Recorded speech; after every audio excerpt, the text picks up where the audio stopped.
have me out there. Take it away. Give a warm welcome, please, to John Bailey.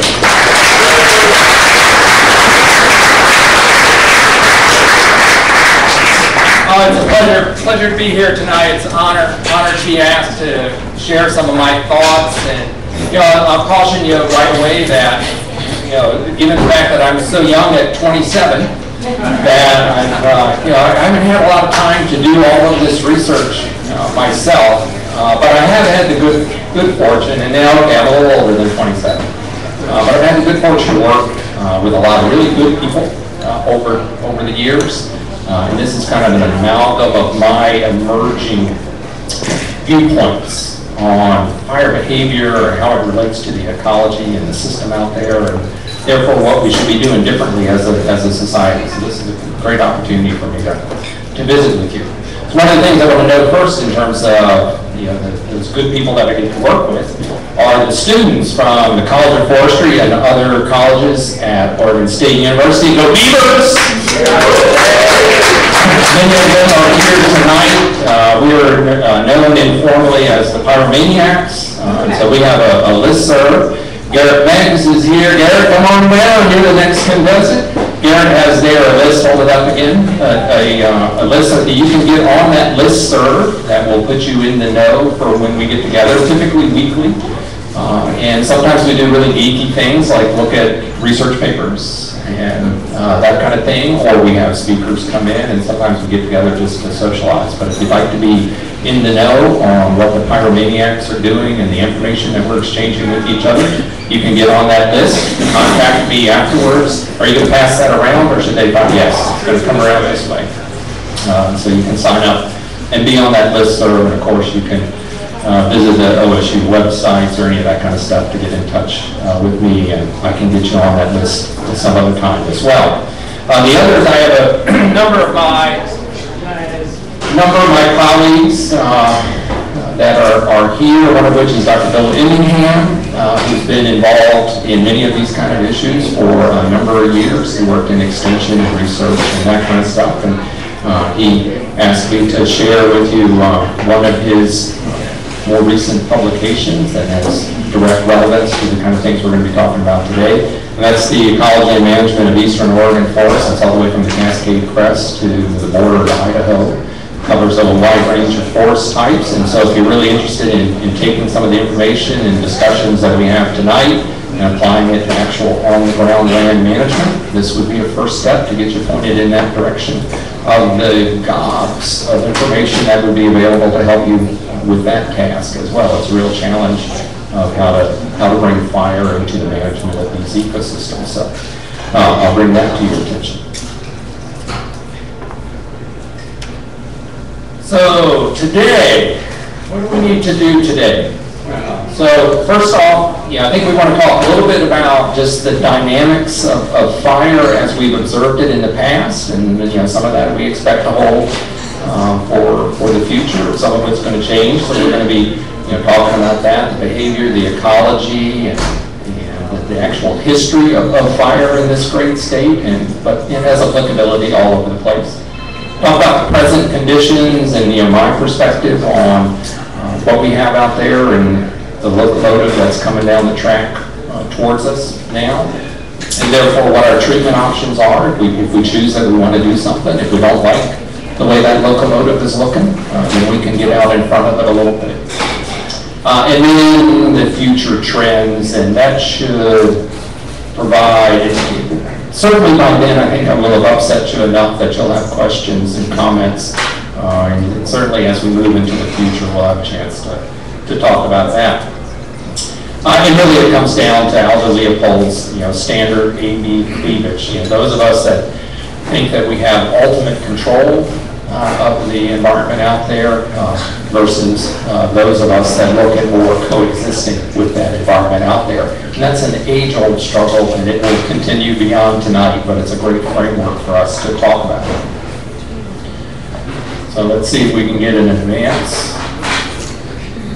There you go. So, a little bit of Fire Behavior 101. This is where it all starts, right? On the trivia quiz, the three sides of the fire behavior triangle. Those of you that fell for the old fuel Oxygen and heat? No, no, no, no. That is the fire triangle, not the fire behavior triangle. Very, very tricky concept. This is the fire behavior out on the mountainside. You know, where oxygen, where we assume we have the ignition source and oxygen is ultimately available. And so the things that really regulate fire behavior are those fuels, their arrangement on a landscape, and the weather that's basically blowing over top of them. And the wonderful thing, and the first one thing I really want you to remember from the talk tonight is what makes fire beautiful, is that it's ultimately predictable. And you like this fact. I know those of you at least that build campfires in your wood stove and that kind of stuff, you really like this fact that it's just physics, because you can ball up a couple pieces of newspaper, put a little kindling together, open up the dampers a little bit, right? And every time you stick the match to it, you can build a fire and get it to go. Every time. It's just physics. To make fire work is just physics. That's just a beautiful, beautiful thing. And therefore we have wonderful, wonderful models starting at the stand scale that uses all this physics and this energy exchange and all the experimentation starting back 50, 60 years ago for the physics of fire, what makes things burn out there. But of course it predates that by millennia for figuring out what to do with fire. Just recently we've developed the fancy landscape tools, GIS and that kind of thing, allows us to put the fuels on a larger landscape and ignite them and watch rate of spread, intensity, energy production, smoke production, residual coarse wood that's left behind, and put it on a landscape basis with very, very powerful computer models. But what's behind all of these things is that wonderfully simple physics that we have there. But on the other end, the thing that makes fire so beautiful is that it's ultimately unpredictable. Once you put it out there, and you look at that fire behavior triangle and think about that fire behavior triangle for a particular setting, the fuels are amazingly variable and at many scales, from just a little handful of pine cones here next to a patch of bare grass, next to bare ground, than just dirt. That's a lot of variability in the fuel right there for regulating the fire behavior triangle. And then out to square meters, hectares, entire mountainsides, amazing variability in the fuels in both space and time. Weather, you know how variable weather is. That's when I first moved to Oregon. It was the saying, if you don't like the weather, wait 30 minutes. The weather's always changing, little gusts of wind, all that kind of stuff. Amazing variability out there. Topography, very complex. Most of this state, very complex topography. And so the three interacting together become this chaotic mess that make actual real fire behavior completely unpredictable. So we take the best data for those fuels, thousands of my graduate students out there measuring fuels of every square foot and the best weather stream and the best digital elevation maps, and I can compile it all together with those best models, and I still can't recreate the perimeter of the biscuit fire. The biscuit fire perimeter was based on little fire whirls, based on flaming pine cones bouncing down the hillside, things there's no way I can predict. Or, I'm famous for talking about the flaming squirrels that go on and on and all that kind of thing. Things that the models just are not going to be able to pick up. And so it just gets beautifully complicated out there. But it all comes together and has these general central tendencies and enough predictability that it drives, some understanding and some consistency in these fire-loving, fire-prone kind of forested and other ecosystems that we have in the state of Oregon. And it's just a wonderful thing, the predictability that then creates over time in terms of the ecology that we have out there. Fuels, we don't do a lot to manipulate weather or topography. We manipulate a lot of fuels, so I like talking about that. And so there we want to drive the difference home in terms of the differences between ground fuels, the stuff that's literally down in the ground.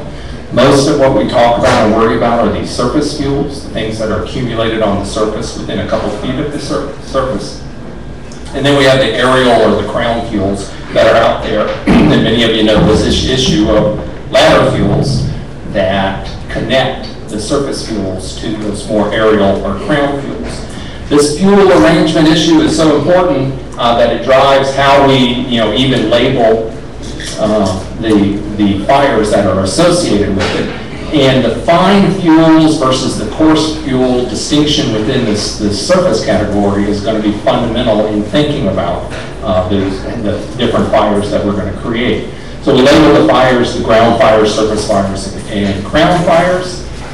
And these surface fires are driven, their rate of spread, how fast they're going to move along the ground, is driven by this fine fuel component. The total amount of energy released, the intensity, the severity that that's going to have on that site is really controlled by the more coarse fuels that are out there. So as we talk about and debate some of these issues, we want to be thinking about what some of these underlying physics are behind it. My Fire Behavior 101 lesson is almost over. So we can move into that last category of the fire ecology and what that really creates for us. And so if we look on this spectrum of moisture, or as things get more dry coming out, this is a drought index, and coming out this way, and this is getting warmer as you move up. We move from systems that have a fire regime where fire only comes in very sporadic, if at all. Perhaps down in this corner might be the proverbial system that actually never has fire in it. But soon we get into and have plenty of evidence of fire that comes in terms of centuries and comes into these systems, and maybe other times has a little bit of creeping fire around in the systems. But basically fire doesn't play a big role. We get all the way here to the center, the Ponderosa Pine system. Well documented to have fire in it once or twice per decade, on average, as we look back through fire scars and look at the structure of these stands. And that's just driven by this combination of temperature and moisture and the structure of these forests, and fire itself actually feeding back onto the system and generating those kind of ecosystems. But we get to enough limited conditions for growth that fuels actually become limited. So as we move into the juniper woodland and oak woodland kind of conditions, there's actually a lot of lag time before fire comes back into those ecosystems because they just don't reaccumulate the fuels quick enough to reburn. Ponderosa pine can produce those fuels again in a couple of years, either through the needle drop or through the grass community that's often in their understories.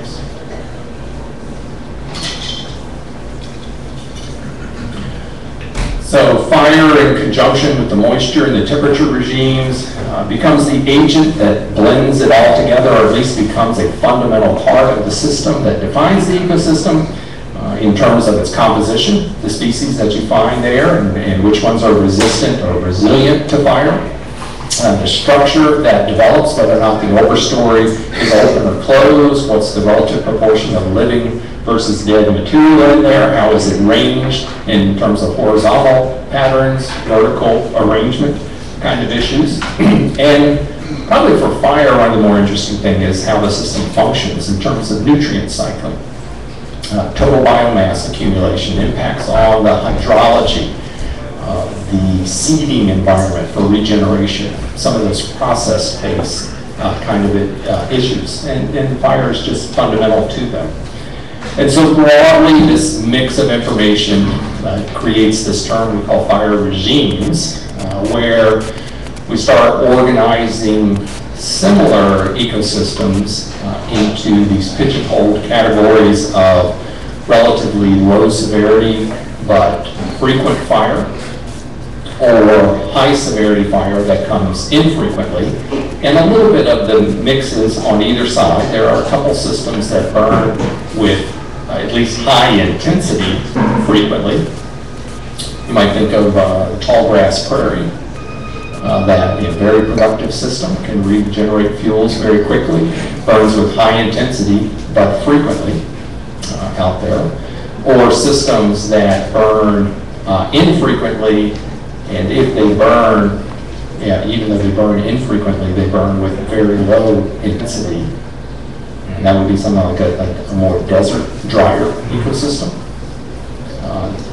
But then we have the issue that intensity and severity aren't always closely tied to one another, because when the desert burns, that's a very, even though it might burn relatively coolly and sporadically, it might be very severe in terms of its ecological impacts. So we have to spread out all of these terms and how we think about things is in terms of whether or not they're big or small, frequent, infrequent, intense or not. Is that intensity severe or not? And how does it all fall on a spatial and temporal pattern?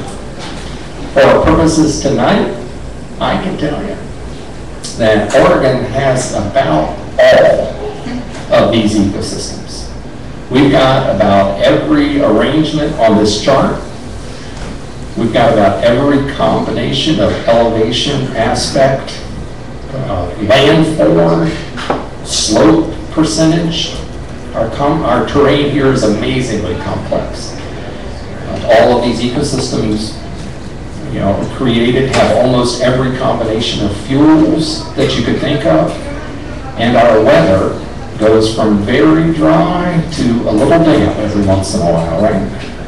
So we've got the whole spectrum every year, here in Oregon. And I know we're probably going to get into a big climate change debate, and there's going to be fist fights and all that kind of stuff. But my basic message is that there's no reason to expect that that's going to even if if you don't think of any fluctuations or any anticipated climate alteration at all for any reason, it's still, we're going to have every combination of topography, weather, and fuels, just as we do now. So these issues are with us to stay. So let's talk a little bit about fire history. Recognize this perimeter? Well, I guess you can read. It's the B&B fire in here. Just a little point here. This is all down in here is just the first 2 days. Weather-driven fire following a clandestine ignition by the Bush administration. Right over the road down here, President Bush was coming in to camp. You guys remember that story? The stealth helicopters that came in. Would you orient us? I was there. What's that? Where is this location? So this is Highway 20 coming through Sandy Ann Pass. So this is Subtle Lake and Blue Lake down in here. So now this is the official report is this was a lingering from a week and a half lightning ignition. That then the weather shifted. Big wind event one day coming this direction. Where are you? Great, you've got no, there it is. The weather the first day ran the fire up this direction. 180-degree basic change in the weather for the next day. High winds, very dry, even though it was out of the west. Of course, the winds out of the east are always dry during the fire season. This was an unusually dry and strong wind out of the west that blew it back this way into a diamond pattern. And after that, it was so big that it was just a fuel-driven fire for several weeks until the snow came. And we did our best trying to get it contained and all that kind of thing. But it was big and it burned for a long time. But all of, what was it, 140,000 acres, something like that. So smaller than the Biscuit Fire. A lot of areas like this kind of complex mix. This actually had a little bit of underplanting in it. It was an area that had a little bit of fuels treatment that had been done prior to that wildfire event. And so there was some green trees that survived, including their north mistletoe burns in them, but that's usually pretty good fuel out there. A little bit of underplanting in it, but not too bad. I think most people would agree this part of the fire wouldn't be too bad of a burn, but there was also large expanses of a probably unnatural level of overstory mortality. Large blocks. For some of those ecosystems that we looked at on that diagram, then this would be a completely natural event. The total spatial extent, even within the B&B fire, was probably a little bit above what most ecologists would consider natural. And some of that was the history of spruce budworm activity and some mountain pine beetle activity that had already started in the area. Some of it was just the existing stand conditions of century-old mountain hemlock, true spruce fir kind of forest that burn and stand replacing. So, the mix, but some argue that the mix was a little off. But notice that not everything out there is dead. There were some strips of green trees that persisted beyond this actual event, thanks to some difference in fuel continuity there, or perhaps some of the suppression activities. It's always hard to really reconstruct what's driving some of the patterns that we see out there after the fire. So I want to contrast that with some real history. A 1901 map, one of the early timber reserve surveys that were done for the Forest Service back when it was the reserve system. This was a Mr. Plummer wrote through basically on the section lines and following and looking at the forest types that were out there. And so there's some ice and snow kind of stuff. This is right along the Cascade crest, up through here. So some glaciers and lava fields and that kind of thing. So I went in and I've circled for you the burned timber type. So this would be, there are no records as to exactly, and I'm not sure Mr. Plummer would have known exactly how old these burns are, but I think it's safe to assume it would be something that would burn within the last 20 years. So it was something that had not greened up enough for him to call it something else other than burned timber. And so he mapped these out. Those are all the little patches, just writing section lines, mapping out from very small, looking at this scale, 40, 50, 60 acres, or some of the smallest, to up to a couple thousand acres of fires that had burned within the last 20 years of 1901.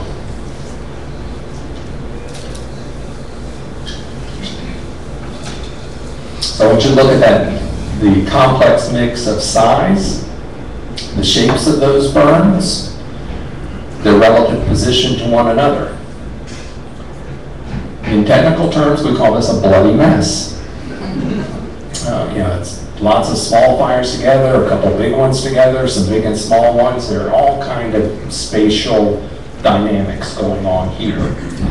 And so in my mind, that leads me to suggest that 20-year period leading up to 1901 wouldn't have been any kind of special pattern. This was just kind of the ongoing pattern confirmed by fire scars and all that kind of thing for what was going on in these forests.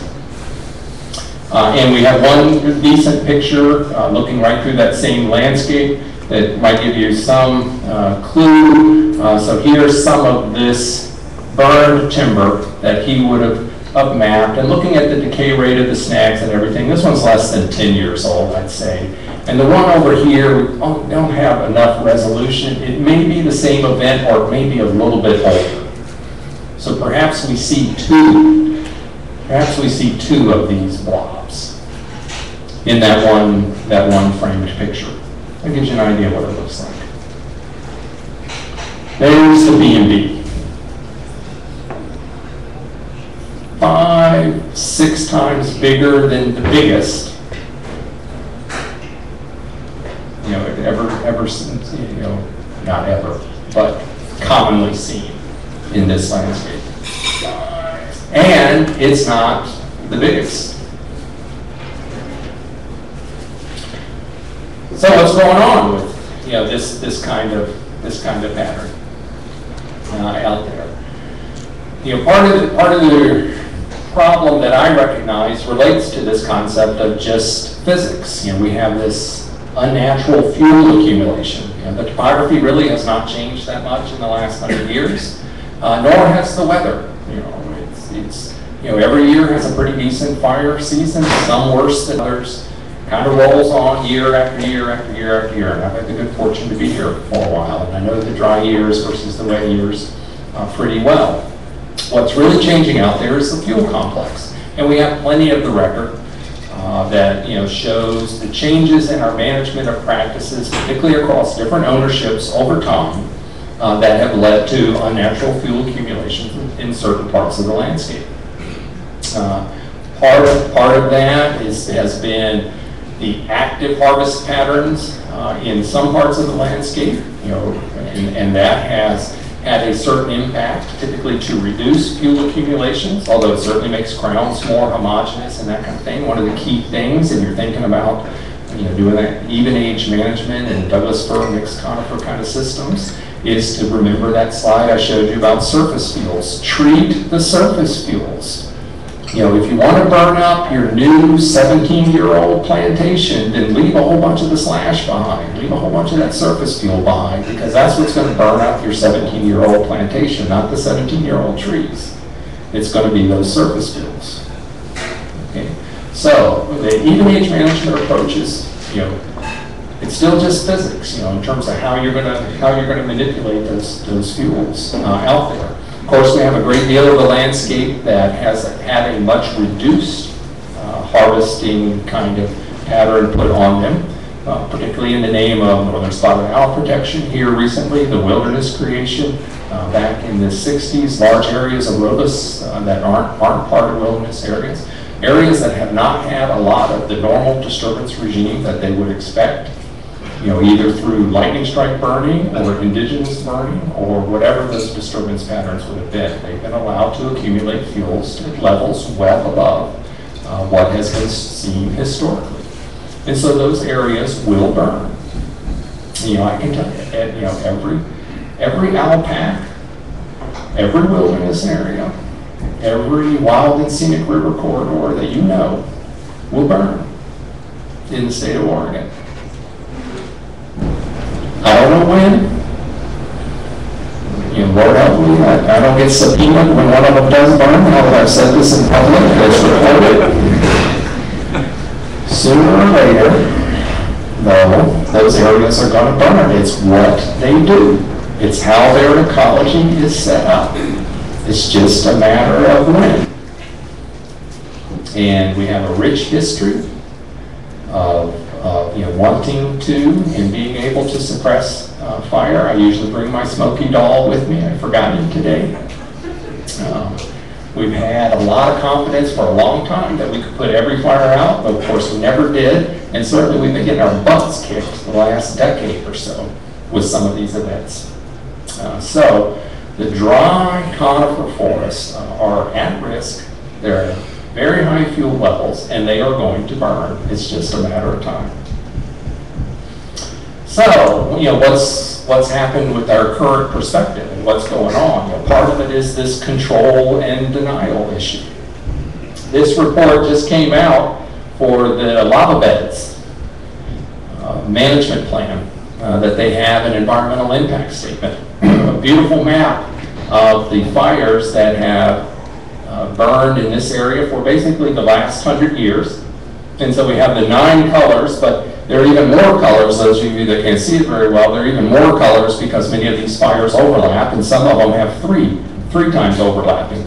And I'll note there are some lava flows that haven't burned, and some cinder cones that haven't burned, and a little bit of vegetation, 10, maybe 12% of the area within the Lava Beds National Monument that hasn't burned somewhere in the last 100 years. Right? The conclusion is fire would be is an integral part of this landscape. Right? The first sentence of the management plan is fire suppression is our dominant management approach. Hello? Hello? Your whole monument has burned in the last 100 years.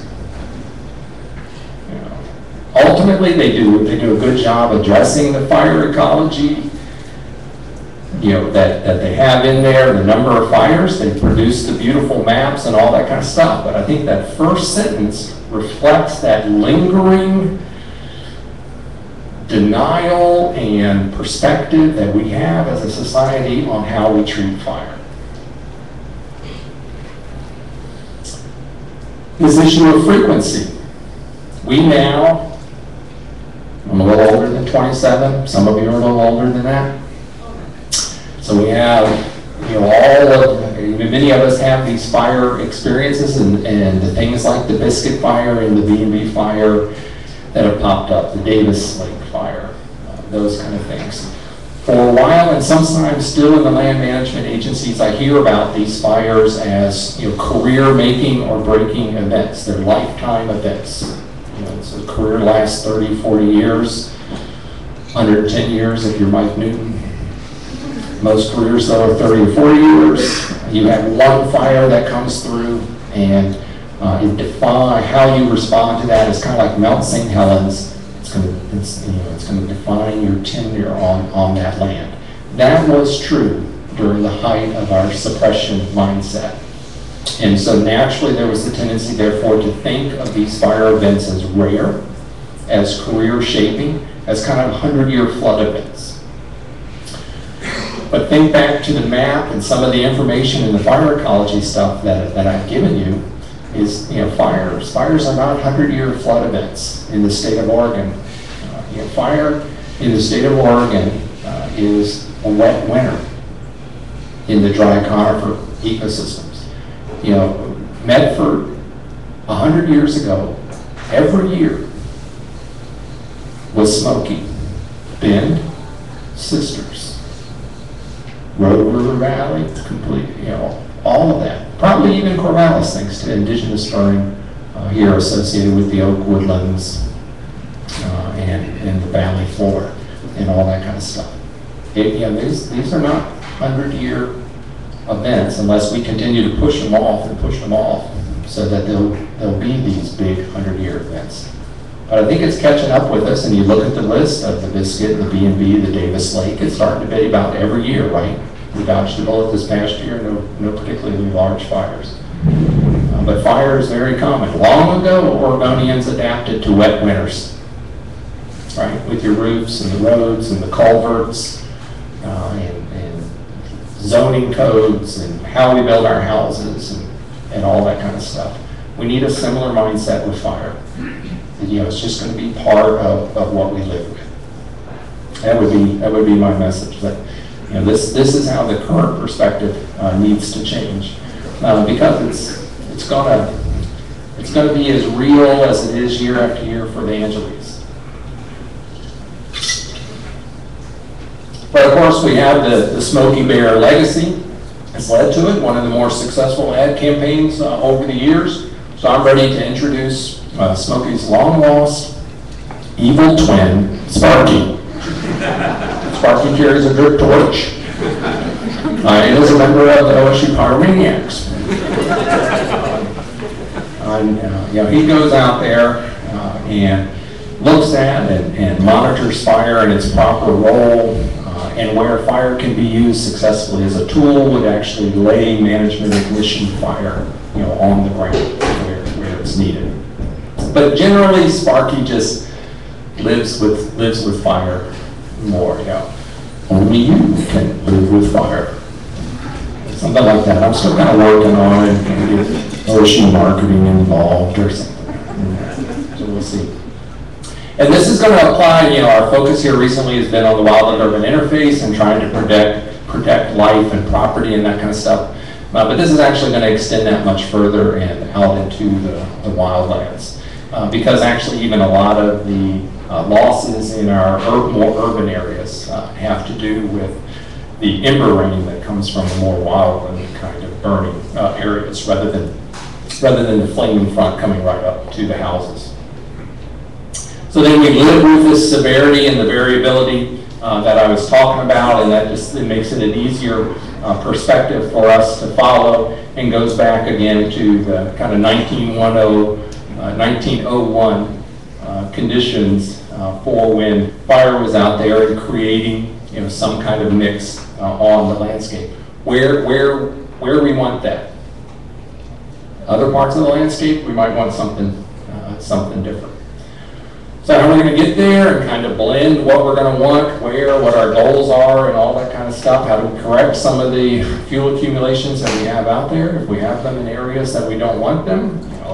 Can we do this kind of work? I can tell you, undoubtedly we can.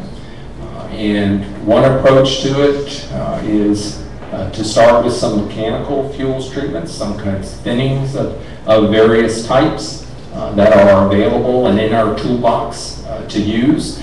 Putting prescribed fire on the ground itself as management ignition fire, or just once you have the fire going, letting that fire go and do more of the work for us while it's going.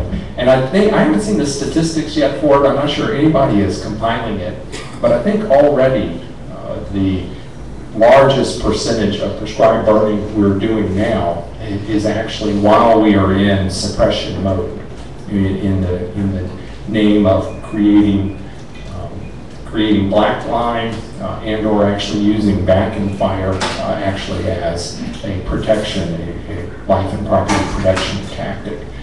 Just vast numbers of acreages burned in that mode relative to trying to burn a couple hundred acres here or there completely as management ignition fire.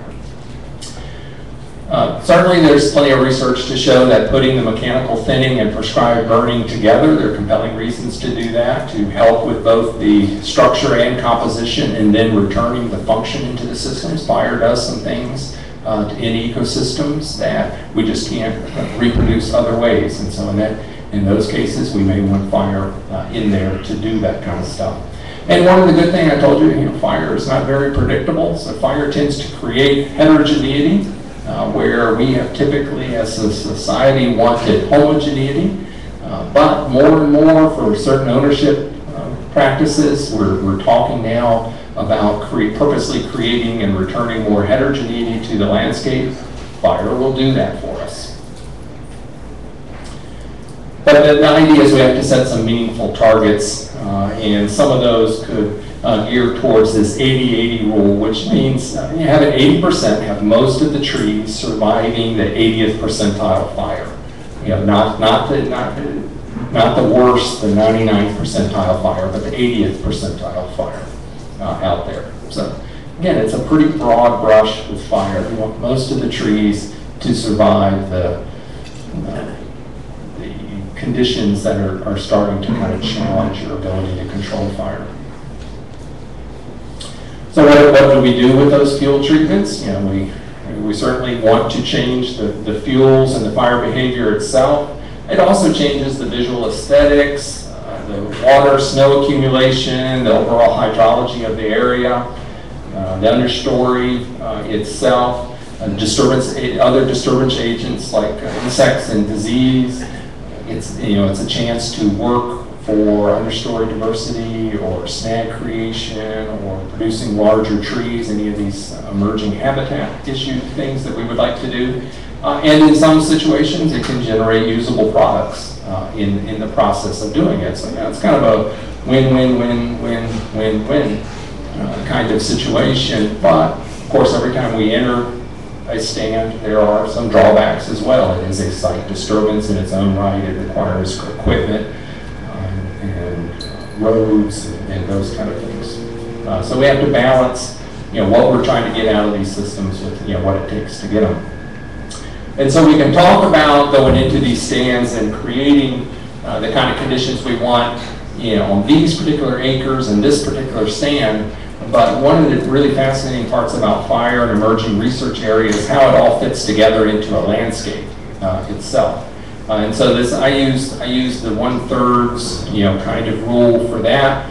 That if you're treating less than 1/3 of your landscape and area, then you're going to be protecting and fundamentally changing those acres, but generally you're not going to change a B&B style event. It's just going to burn around whatever you've done. Those of you that canoe, float rivers or that kind of stuff, think of a river that's about 1/3 rock, Yes, it's obstacles, it's a change in your course, but basically it's not really changing the river.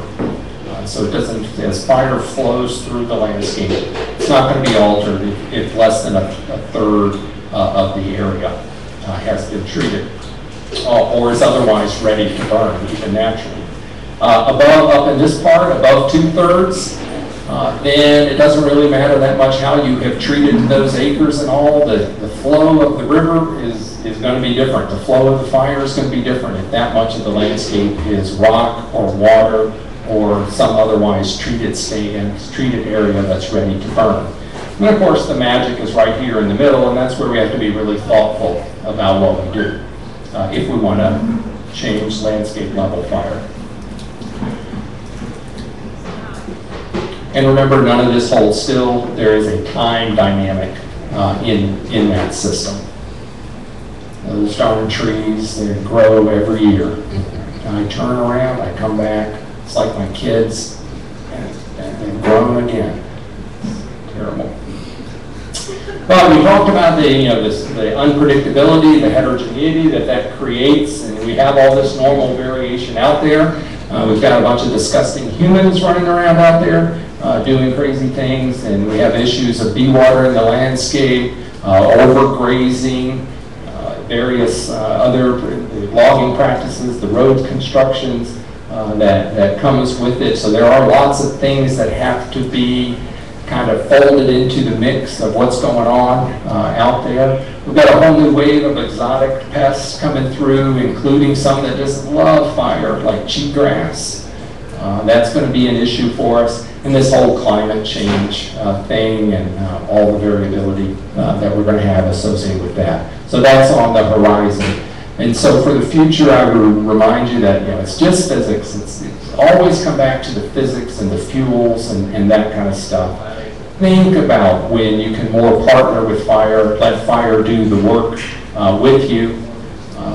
We're going to have a transition time where we're paying back some of this fire debt that has accumulated out there, and so that's going to be some work, and that's going to create some good, some bad, some really ugly conditions, and we can prioritize along that spectrum that we'd like. But I think the key is for us to go after it proactively, think about this proactively, and that's at the stand level, whether or not that's right next to your house or wherever that is, but also the landscape level.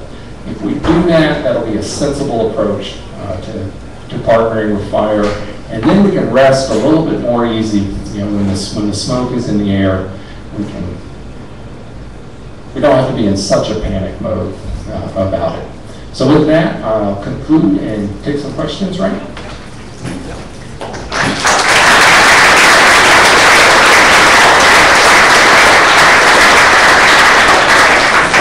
I'd like to have an old meeting to the whole powered by orange idea now, John. Thank you. So we'll take questions and I'll repeat them for those who can't hear. I've learned something at every science pub, and so I don't really know a lot about fire and forest management. I get the impression you're hinting that there's a conflict between put it out and let it burn, and is it the old school thought is that you put it out to save timber, because timbers, what's changing, or what's the controversy, or what's the... So what's the heart of this issue? What are the conflicts involved Well, in terms of management? What is the issue with fire in terms of managing forest? And that conflict, I think, for the putting it out kind of tendency goes much beyond preservation of a timber resource. That's certainly some of the codification into the Organic Act that created the Forest Service and all that kind of thing.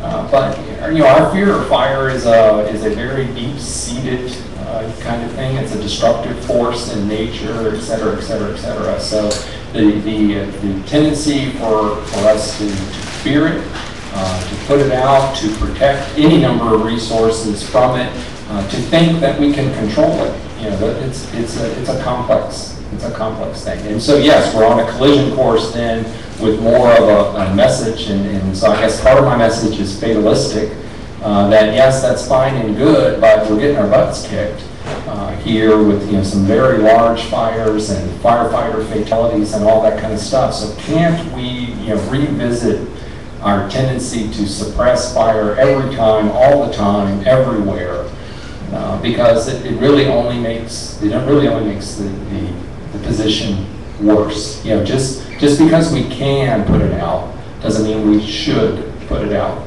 And so I use that, you know, with my own teenagers as well, particularly with my teenage daughter.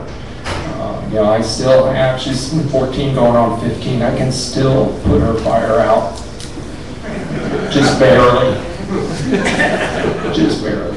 And so I still can. Doesn't mean I should put out every fire, because sooner or later she's going to burn. So, you know, it's that balancing act of when and where and what you choose. Expense, I suspect. In preparing for this, I figured out, or read some statistics, we spend more than $1 billion at the federal level by the U.S. forces to putting fires out every year. Yeah, I think the record year is over $6 billion. Small change. Yes, sir. Given your perspective, have you done modeling where you could recommend that if there's a fire that starts, say, with natural causes like lightning, you would recommend to the forestry people, let it burn? You have areas in the state that you model that says, okay, look at that area, there's a fire there, let's let it burn. So do the modeling efforts result in recommendations to burn or not burn? And so the answer is yes. There's a lot of people that have done that, and actually even just this past year, there was some fire up on the upper part of the Willamette National Forest, I guess the McKenzie district, and over on the Deschutes as well. And both sides were much more in that, you know, it doesn't have anywhere to go, the conditions aren't too bad, let's just monitor this and watch where it's going and let the fire do its thing. So we are in that transition, but that's a pretty rare one. I can tell you all kind of horror stories where also the fire had nowhere to go, but still we kicked into suppression mode because we could. But the tools are there. There's still unpredictability. You know, there are wind shifts that we can't anticipate, but generally we can do a good job. And one of the reasons I push the proactive fuels choices that we have a little bit is that often when we get those ignitions and the conditions are very active for burning, we're really in chaos mode at that point. You know, we have to make decisions fast. People have to, lives and property are on the line and all that kind of stuff. If we prep the landscape a little bit better, we don't have to go into panic mode as quickly with that. We can run the models and think about it. First over here and then back there. Yes, sir. Why aren't there more prescribed burns in the spring before conditions get so bad that it could turn chaotic? Why don't they burn more when it won't burn so intensely? Why not more prescribed burns in the spring when the fire intensity is likely to get out of control? So the biggest issue is that then you have the ignition source lingering on the landscape as you are moving into the fire season itself. So if you're going to do that, and many of these systems typically burned much earlier in the year, we tend to do fall burns now under prescription because we know even if they get away from us, the rains and snows are coming. And that kind of thing. So if we're going to do the spring burning and be a little bit more ecologically aligned in that sense, we've got to make sure the fire's got nowhere to go as everything continues to dry down. Because we're going into the fire season at that point. Yes, sir, back here. One of the big issues is fire in the urban interface where it destroys a lot of houses and stuff. And I wondered, for this audience, could you give some examples of urban fires, say where? Oakland? The Oakland Hills fire or the Boulder fires. Just recently, what was that, 186 houses Boulder fire. So examples, Bill, you want examples on how to avoid that? Well, I'd say how dangerous it is and then what people ought to be looking at around their homes. Yeah, it's very dangerous. Next question. And often the problem, yes, there are always that issue of a fire advancing up a slope and getting your house, one way or another. But what we've learned, and the experts like Jack Cohen have learned from analyzing the Oakland Hills fires and other fires, is that so much of it actually boils down to just the actual construction and maintenance of your own homes. And so again, think of this as not the 100-year flood, but just a wet winter and all the raindrops just pelting on your house during one of these winter storms. When you're in a firestorm, those are flaming and or glowing embers raining down on your house, collecting in your gutters, in any depression in your yard, trying to blow underneath of any door, like your garage doors. They blow in, the wind takes them in underneath of your decks, packs them into your firewood piles, and all those kind of things. Those are all the things that classically burn down the house, not the flaming front coming. It's minutes before the flames are even in view. You're being rained on by embers, and it's a matter of what those embers are going to do in your gutters, in your eaves, underneath your deck, etc., etc. Question back here. With respect to fire, what's the comparison between forests of Oregon, the forests of the eastern United States, and forests in Europe? The question is a comparative one. How do forests in Europe, in the eastern United States, the Midwest, and the West compare in terms of fire frequency, intensity, severity?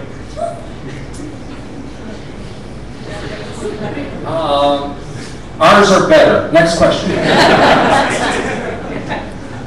We have really we have the good fortune, along with parts of Australia and some parts of Asia, for having some of the most diverse mix of really fire-dependent, fire-prone. I use the term fire-loving forests, where fire defines the very essence of these forests. We have a wonderful collection of them in the western U.S. And here in Oregon, and that is much more strongly the case for us than the eastern United States, where down in the southeast they have some very fire-prone pine systems down there with predictable fuel accumulations, and despite the heat and humidity, they still can get those to burn on a fairly regular basis. But by the time you get up into the mid-Atlantic, it's only small patches and drier oak, hickory, oak, pine kind of things. That's my stomping grounds in Virginia, and fire was very limited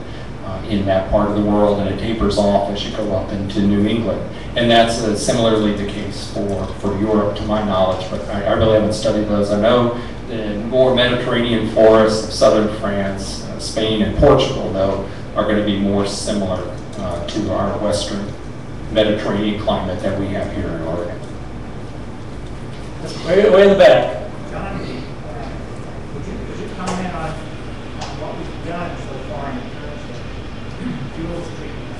My impression is that most of the programs for fuel treatment, we do a little bit here and a little bit there, but we don't have any place where we really treated fuels across the landscape in such a way that it would make a difference on fire behavior, or sort of developing the ideal situation to try and live with fire as you're proposing to do. So, am I wrong, or what do you think we need to do? Anyway, it's a good point to talk. So the question is about fuels treatment. Where has it been done successfully and effectively over a large enough area to actually make a difference, as opposed to little spot treatments here and there? Is that fair? Yeah. And that's the issue, the interest of disclosure. That's my major professor, John Taffner. And he's trying to really get me in trouble. Here. You can do that yourself. Yeah. I probably already got myself in trouble. Yeah, actually, so we've had in the last 10 years, we've had a lot of very active programs to do fuels treatments, particularly in the wildland-urban interface. They've been focused on fairly light thinning from below, about 2 million acres a year. I don't even know how many millions, therefore hundreds of millions of dollars, because they usually average costing hundreds of dollars per acre to implement those treatments. They've been relatively ineffective even at that stand level, just given the nature of the treatments themselves. They often are not followed up by any treatment of the surface fuels there, and so the limited mechanical treatment to the aerial and ladder fuels will persist for 5 or 10 years, but not a lot of impact. And you're right, they've been sporadic enough. They're not joined together. It's not at least a third of the landscape and all that kind of thing. So it's going to be good for protecting those acres for a short time period. But already, if you think about those areas that were treated 5 and 7 years ago, they're right back where they were when we spent hundreds of dollars per acre to treat them before. And I think that's a fair appraisal, but that's my reading of it. Question in the back here, and then you. Well, not so much a question as just some comments. Moved here about 4 years ago from North Florida, and that part of the United States has got a long tradition of prescribed fire as treatment. We've got the work that started back in the 30s and 40s and started called Timbers Institute there in South Georgia, and I think they've done a lot in the pine woodlands down there to pioneer this kind of approach to long-term fire management. You hear about the wildfires in like peninsular Florida occasionally, and those are typically stands of scrub or planted sand pine, which is a very flammable type of tree, or grasses. Or grasses, but the longleaf pine habitat itself is actually one which requires fire every few years. Even just to survive, if you suppress fire too long, you actually lose that habitat. So just wanted to point that out. I was very involved with the Nature Conservancy back during the 80s and 90s when I was still young enough and thin enough to fit into a nomad suit, and was involved in a lot of those prescribed fires myself. Yeah, let's talk. I'd love to hear the stories, and I'll segue back to John's question about this treatment effectiveness and treatment cost and all that kind of stuff. Because last time I was down in North Florida, those guys, three or four of them with a couple quads and a bunch of fuel and drip torches and that kind of stuff could burn 1,000 acres in a day, safely, in the name of the habitat restoration and the fuels reduction and keep their longleaf pine stands healthy. And so it's less than $5 per acre. To run those treatments relative to hundreds of dollars per acre that we spend out here. Yeah, I can remember just leaning over the back of a pickup truck with a drip torch, just driving along the road. That's the way we do it, and with a Budweiser in hand. Question over here. Sorry, then you. Do you foresee a viable fuel management strategy for the remaining old growth, or should we just hang the black crepe now? Is there a reliable or an effective fuel management strategy for old growth timber or any old growth forests here in Oregon? The key to it is not to think of those old growth stands as acres with a fence around them. Old growth has always and needs to move around in time and space on the landscape, and under those conditions, it'll be perfectly safe from fire. It will perfectly coexist with fire as it has for millennia. When we fence it out and define it and put a boundary on it and refuse to acknowledge all those forces, then sooner or later they are going to burn, or something's going to get them, and then they will burn. You got a question here? Once the fire has occurred, why is it that we don't go in and use all those black stumps? My, look at the time. So why don't we do more salvage logging, is what you're saying? Yeah. Yeah. Good question.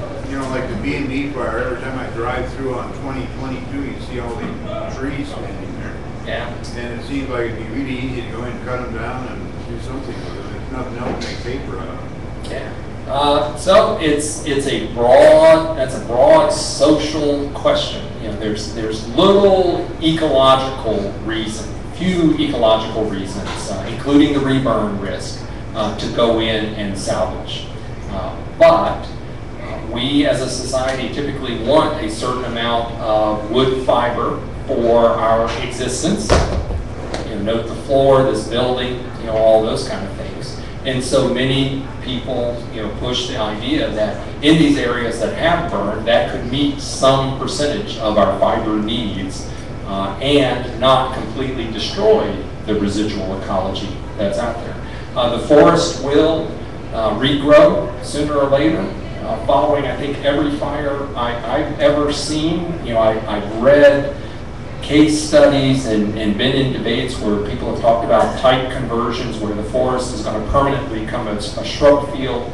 I personally haven't seen that, and I've seen the data that looks at decades, taking decades for it to even start becoming a forest again. And so that it's truly not going to be a forest again for centuries, but sooner or later, it will be a forest again without our interventions. But how do we balance that against the other societal needs that we have for the landscape? And that's at the crux of that issue of whether or not we salvage. Did I answer the question? No. Try again. Why not? So why don't we? It's the that basic resistance to do the environmental destruction, as with harvesting any trees for a certain element of our society, as for harvesting large trees for a larger segment of our society, as for harvesting old growth, as it is apparently the case for most of our society that has prohibited and changed our laws from harvesting old growth stands. And so there is the resistance to do the environmental disturbance and damage when we salvage in post-fire environments, because we are going to have an impact when we go in there. It requires the roads, it requires the equipment, and all that kind of stuff. Personally, my assumption is that, that as with any management that we do, starting with growing hops for our beer, it's going to have a certain impact on the environment, and that one is an impact I'm willing to have. And in salvage, I'm willing to do it right and minimize that impact and get some of that. But that's a John Daly decision, and the larger societal decision has led to very little salvage logging. I think on the B&B, 100-some thousand acres, I think they proposed to salvage 9,000. They ended up backing away about 3,000 before they even went into court.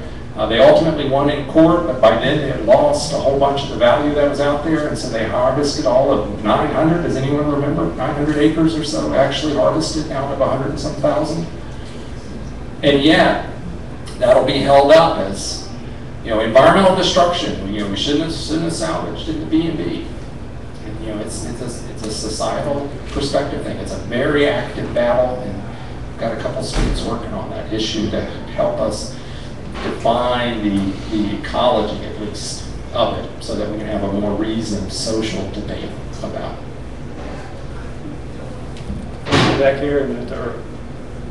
If you decide that carbon sequestration is a goal, has anyone looked at the potential scale of that as being significant compared to fossil fuel combustion? And if you have a forest fire and you lose the timber, does it decompose and release carbon anyway? Oh yeah. Or are you better off harvesting the timber and making houses and sequestering carbon? So how do we better sequester carbon? Let it stand and let it slowly decompose and add to the soil bank of carbon? Or do we harvest it and store that carbon as wood fiber in products and houses to floors and the Old World Deli?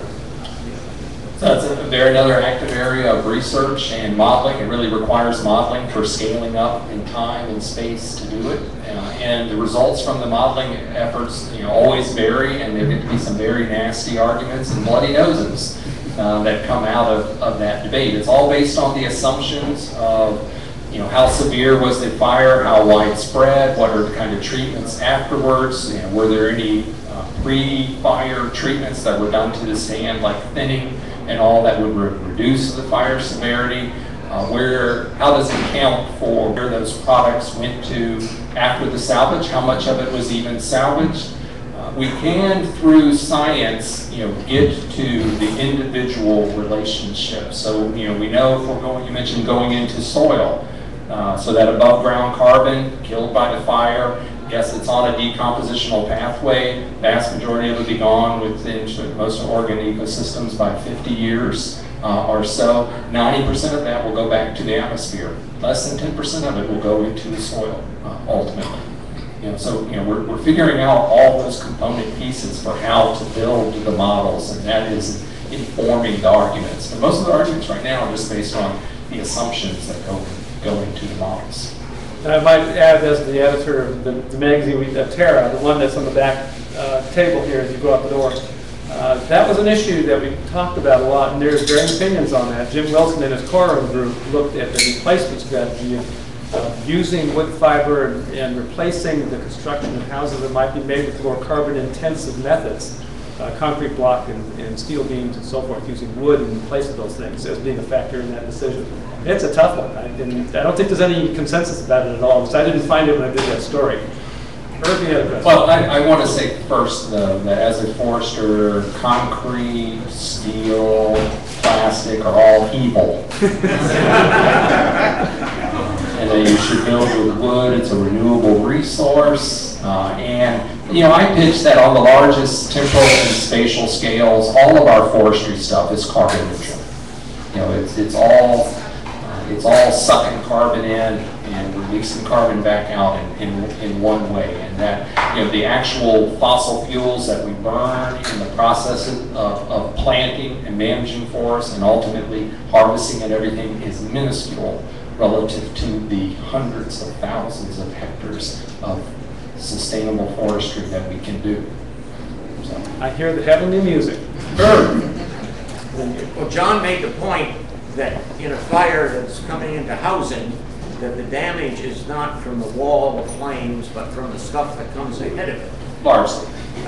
When we were replacing the roof on our house 20 years ago, I asked the real estate agent whether shake roofs were a problem. He checked and said they'd never had a case of a shake roof causing the house to burn. Beep, beep, beep, beep, beep. Oh, sorry, my BS alarm's going off.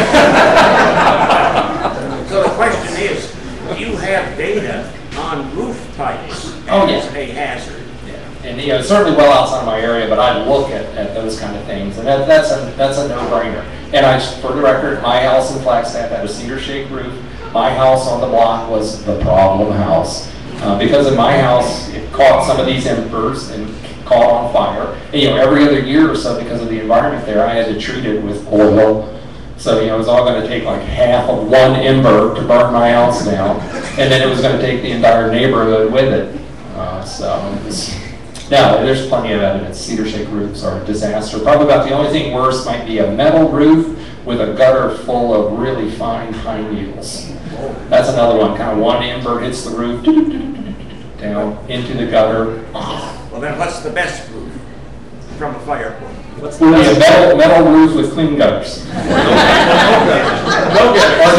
gutters. Y'all heard that. Or these 30-year fire-resistant composite shingles, or the slate. I really like this. If you'll fund the re-roofing of my house, I really like the slate roof. Those look really nice. Any other questions? Yes, sir. I just had a quick comment on the housing material discussion. I recently met a Swiss fellow who was on the internship in Olympia, and he remarked that he was kind of perplexed as to why Americans persisted in building their houses out of wood, while in Switzerland, stone or brick was the housing material of choice. He just seemed kind of puzzled by it, that every natural disaster came up and all of a sudden we had to rebuild our houses, although maybe that's part of the fun. So the question is, the Swiss like cheese and they like stone and brick houses, and what's with all the wood and the asphalt shingles instead of the tile roofs in Europe? Well, you build with the materials that are available, and they were using forests for other things other than their housing. They use plenty of wood in their houses in addition to the stone sides and all that kind of stuff. And like I said, wood is a wonderful renewable resource and reasonably priced, et cetera, et cetera. But you've got to do it right. And so having your firewood pile underneath of your deck covered with pine needles, and that spare container of gasoline right there with it, leaking down on the side. So says the pyromaniac. Any other questions for John? One more? Does fire blading role in controlling pests? I mean, does the fire suppression actually lead to like more beetle kills and things like that? Does fire suppression lead to more beetle kills? Is there a relationship between pest infestations that kill trees, of course, and fire frequency and severity? You know, another active research area, including for some of the OSU faculty and their grad students that are here, and for that. But I think, you know, the leading hypothesis is that yes, just as I view that accumulation of carbon as fuel, and remember that, you know, some wildlife view it as habitat, and some landowners view it as boards, insects view it as food. And so I think the leading hypothesis is that yes, it's fodder for increased activity, particularly of the mountain pine beetle. But tree size, tree age, stand age, all of those kind of things come into play, as well as density. Certainly climate cycles, but you know, British Columbia, for example, right now has been on just a collision course of old stand conditions, relatively dry climatic cycle, fuel accumulation, etc. And so the mountain pine beetle is doing a number up there. Any more questions? I think we've had a great evening tonight, so thank you, John.